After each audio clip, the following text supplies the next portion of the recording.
Hello, my name is Thomas Carter Bryan. This is my reading strategy presentation for Education 221 DO1 in the spring of 2025.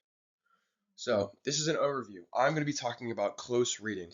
Close reading is defined as a guided strategy for learning that allows for students to engage with texts that may be outside of their typical reading range. In order to use close reading, we must use short, dense text for optimal discussion, as well as student annotation, and we need to facilitate discussion. So, the outcomes of this PowerPoint are that teachers will be able to identify the key components of close reading, they will be able to identify the purpose of close reading, and they will be able to adapt close reading to their specific content area. There are a few major components of close reading. And it is used so that students engage with texts that require in-depth study. This could be a dense text or primary source of things of that nature that are typically outside of their reading comprehension skills. It is a guided reading with the teacher that is then followed up by student note-taking as well as discussion questions that the teachers will use. The research behind this is a study done by Anna Orvik showed that when reading text closely, the readers investigated specific strength of a literary work in as many details as possible in order to understand how a text works and how it creates effects on the most minute level. So teachers are to read the material with the students and then ask follow-up questions in order to facilitate discussion over the text.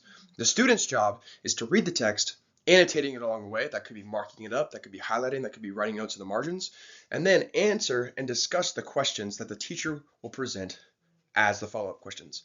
This can be done with any subject. Using a text from that particular content area, students are able to engage with topics and ideas that require conscious scrutiny.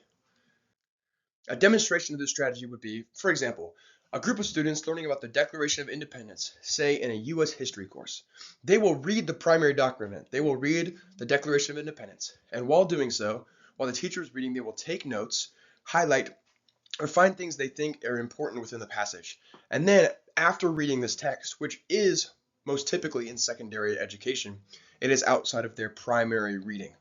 Following that reading, which has been done with scrutiny, the teacher will ask specific questions about the text and its importance to the 18th century colonies. So, in order to further understand the context of which this history is, we're reading a primary source document that is helping us to engage in further discussion and have a deeper understanding of this text, which is not something that you can just summarize or something that you can just skim over.